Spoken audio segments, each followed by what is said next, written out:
Masih bersama Kompas Petang, Saudara. Partai Persatuan Pembangunan P3 menggelar Muktamar ke-9 di Makassar, Sulawesi Selatan. Agenda dalam Muktamar kali ini adalah pemilihan Ketua Umum Partai. Muktamar P3 digelar di Kota Makassar, Sulawesi Selatan. Sejumlah DPW P3 juga ikut menghadiri Muktamar secara virtual. PLT Ketua Umum P3, Suharso Monoarfa, berpesan kepada seluruh kadernya untuk menjadikan Muktamar ini menjadi awal perjuangan menuju pemilu 2024.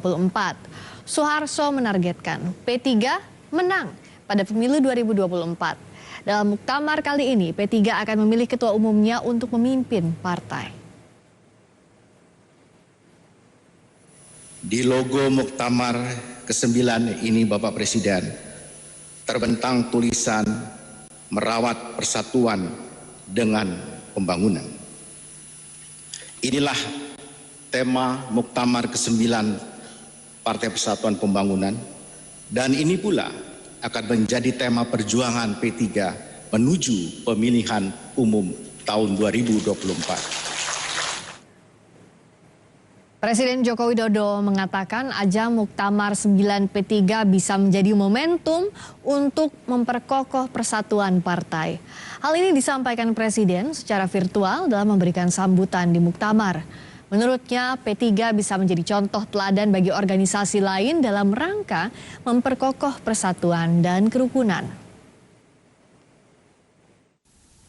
Bapak Ibu yang saya hormati, sebagai partai Islam tertua dan partai pemersatu umat yang terpercaya, yang dipercaya umat, Partai Persatuan Pembangunan sudah pasti sangat berpengalaman dalam ikut membangun bangsa besar ini.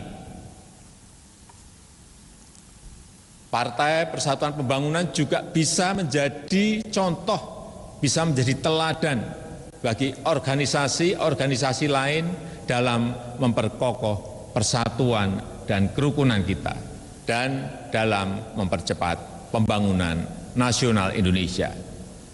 Saya meyakini Muktamar ke-9 ini akan menjadi arena untuk memperkokoh persatuan partai, untuk memperkokoh persatuan nasional, dan memperbesar kontribusi partai dalam pembangunan nasional kita, serta menjadi pijakan bagi kebangkitan P3 untuk memenangkan hati umat.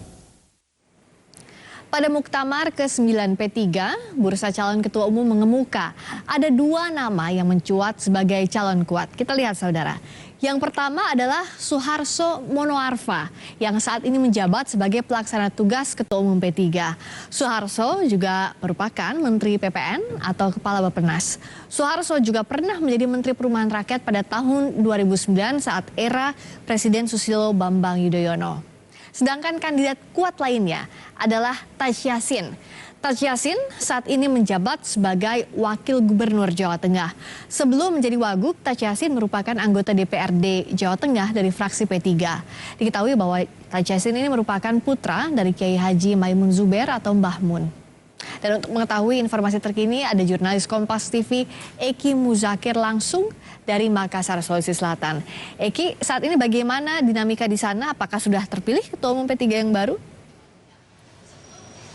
Ya, Friska, sepertinya masih harus bersabar karena saat ini Muktamar masih beristirahat agendanya dan rencananya baru akan dijadwalkan dibuka kembali pada pukul 8 waktu Indonesia bagian tengah.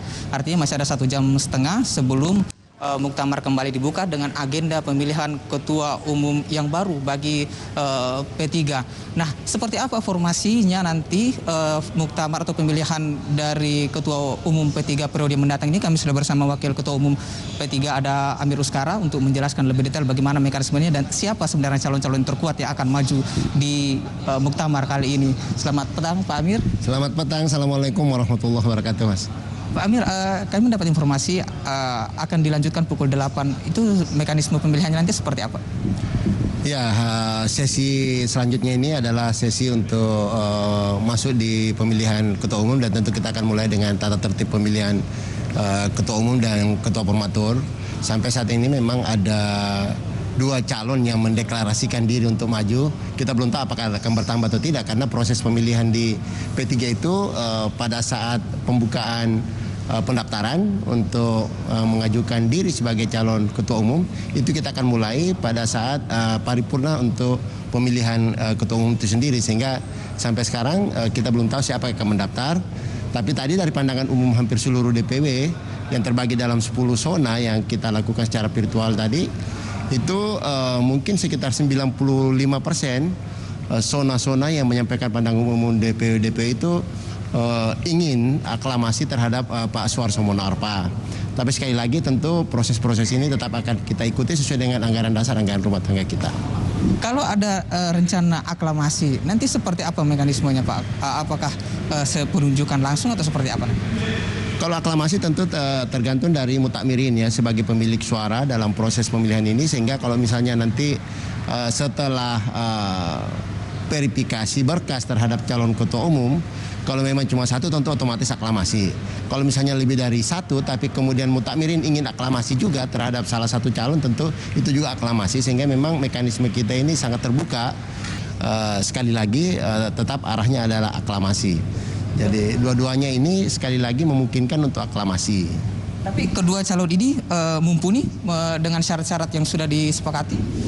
Tentu kalau cerita syarat, memang ada syarat di anggaran dasar kita yang mungkin saya belum bisa sampaikan di sini, karena pasti dalam proses-proses pemeriksaan atau verifikasi berkas, tentu kita akan lihat apakah yang misalnya dua calon yang mendeklarasikan diri selama ini sebagai kandidat untuk calon ketua umum itu bersyarat untuk menjadi calon ketua umum, karena tentu nanti mereka bersyarat baru kita bisa menjadikan sebagai calon ketua umum.